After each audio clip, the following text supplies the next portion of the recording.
Hi friends, ఎలా ఉన్నారు? అందరు బాగున్నారా? మేమైతే చాలా బాగున్నాం. మీరందరూ కూడా బాగుండాలని ఆ దేవుని మనస్ఫూర్తిగా కోరుకుంటున్నాను. ఈరోజు వచ్చేసి వీడియోలో మ్యాటర్ ఏంటంటే, మనం ముందు చూసుకున్నట్టయితే చాలా విగ్రహాలు అయితే కనిపిస్తున్నాయి కదా. ఈ విగ్రహాలన్నీ ఎక్కడ ఉన్నాయి, ఎలా ఉన్నాయి అనేటువంటి విషయాన్ని అయితే మనం ఈ వీడియోలో తెలుసుకుందాం. అంతకంటే ముందు ఈ వీడియోకు ఒక లైక్ ఇచ్చి సబ్స్క్రైబ్ అయితే చేసుకొని మొదటి నుంచి చివరి వరకు అయితే చూడండి, చాలా బాగుంటుంది. హిందువులకు అత్యంత ప్రీతిపాత్రమైనటువంటి దేవుళ్ళలో శివుడు ముందుండి అందరి కోరికలను తీర్చుతాడనేది అందరి యొక్క నానుడి. అందుకే శివుడిని బోలాశంకరుడు అని అంటారు. ఇది ఒక ఆశ్రమం అన్నమాట. ఈ ఆశ్రమం వచ్చేసి రమణేశ్వరంలో ఉంది. ఈ ఆశ్రమానికి సంబంధించినటువంటి పూర్తి వివరాలు ఏంటంటే, ఇక్కడ చూసుకున్నట్టయితే శివునికి సంబంధించినటువంటి ప్రతిమలు చాలా ఉన్నాయి అందులో ముఖ్యంగా శివుడు అనగానే మనకు గుర్తొచ్చేది లింగము, ఆ తర్వాత నందీశ్వరుడు. ఈ రెండు ఖచ్చితంగా శివునికి సంబంధించినటువంటి ప్రతిమలు అన్నమాట. ఇక్కడ నుండి చూసుకున్నట్టయితే మేము చూసినటువంటి దాంట్లో దాదాపుగా ఒక 2000కు పైగా శివలింగాలు ఉన్నట్టు మనకైతే ఇందులో అర్థమవుతుంది. చాలా బాగున్నాయి. మరి ఇవి ఎలా తయారు చేశారు, ఇక్కడికి ఎలా తీసుకొచ్చారు అనేటువంటి విషయం అయితే మనకైతే తెలియదు. చూడండి, సాయిబాబా విగ్రహం కూడా చాలా బాగుంది. ఇంతకీ ఈ ఆశ్రమానికి సంబంధించినటువంటి ఈ రమణేశ్వరం అనేది ఎక్కడ ఉంది అనుకుంటున్నారు కదా. యాదాద్రి ఉంది కదా, యాదాద్రి లక్ష్మీ నరసింహస్వామి టెంపుల్ ఉంది కదా, ఈ యాదాద్రికి దగ్గరలో ఉంటుందన్నమాట.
మనకు ఇక్కడ నుండి చూసుకున్నట్టయితే చాలా విగ్రహాలు అయితే ఇక్కడ ఉన్నాయి.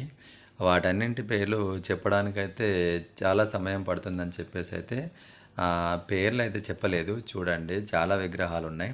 కొన్నింటిని మాత్రమే ఇందులో నుంచి అయితే వీడియో తీసుకోవడం జరిగింది. ఎందుకంటే చాలా విగ్రహాలు ఉన్నాయి కాబట్టి వాటన్నింటిని తీయాలంటే చాలా సమయం పడుతుంది కాబట్టి కొన్ని విగ్రహాలు మాత్రమే ఇక్కడైతే తీయడం జరిగింది.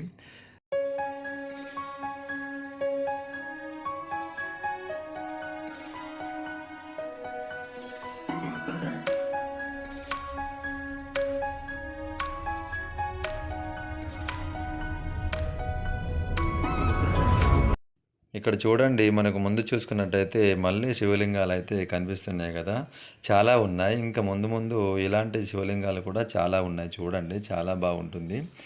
అంతేకాకుండా ఇంకొక ప్రత్యేకత ఏంటంటే, మనకు ఇక్కడైతే శివలింగం అయితే ఒక ప్రత్యేకంగా ఉన్నటువంటిది కనిపిస్తుంది కదా. అదేంటంటే స్ఫటికలింగం అన్నమాట. ఈ స్ఫటికలింగాన్ని ప్రత్యేకంగా ఉందని చెప్పేసి అయితే సపరేట్గా అయితే ఈ యొక్క ప్లేస్లో అరేంజ్ చేయడం అయితే జరిగింది. చాలా బాగుంది. అటు తర్వాత మనకు ముందు చూసుకున్నట్టయితే ఇంకొక ప్రత్యేకమైనటువంటి లింగం కనిపిస్తుంది కదా, అది బంగారు లింగం అన్నమాట. ఈ బంగారు లింగాన్ని బంగారంతో కోటింగ్ చేయబడింది.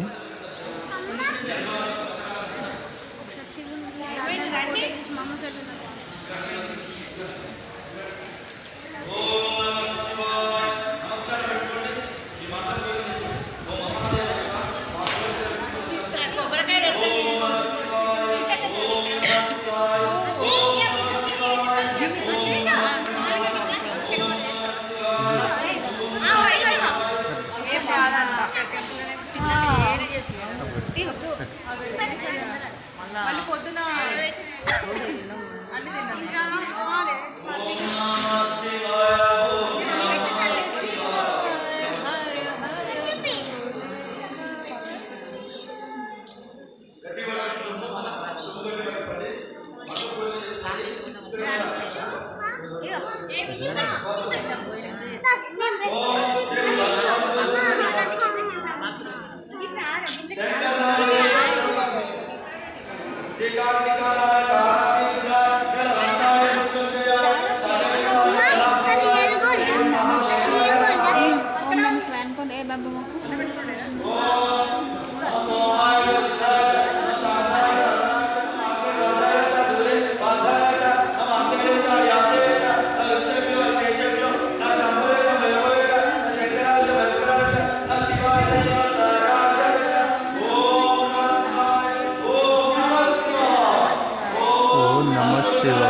చివరగా మనకు ముందు చూసుకున్నట్టయితే వాటర్ అయితే కనిపిస్తుంది కదా. ఈ వాటర్లో అత్యంత పెద్దదైనటువంటి ఒక శివలింగాన్ని అయితే తయారు చేసి ఉంచబడడం అయితే జరిగింది. చూడండి, చాలా బాగుంది.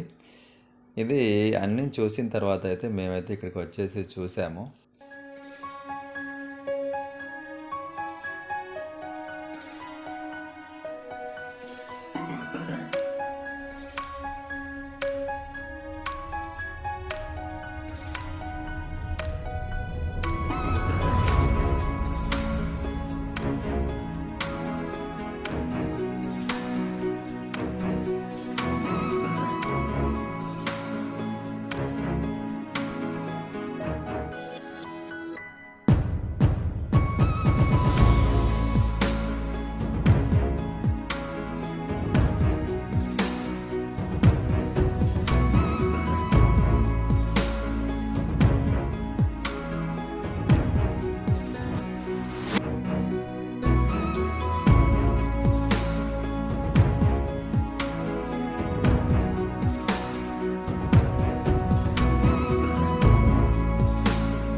చివరగా మనకు ముందు చూసుకున్నట్టయితే కనిపిస్తున్నటువంటి విగ్రహం నందీశ్వరుడు విగ్రహం అన్నమాట. సో ఈ రోజుకి వీడియో అయితే ఇంతే అన్నమాట. ఈ వీడియో చూసిన ప్రతి ఒక్కళ్ళకు నచ్చుతుందని అనుకుంటున్నాను. నచ్చిన వాళ్ళైతే తప్పకుండా సబ్స్క్రైబ్ చేసుకుని పక్కన ఉన్నటువంటి బెల్ ఐకాన్ అనేది నొక్కండి. సో మరొక ఇంట్రెస్టింగ్ టాపిక్తో మళ్ళీ రాబోయే వీడియోలో అయితే కలుసుకుందాం. అంతవరకు సెలవు. బాయ్.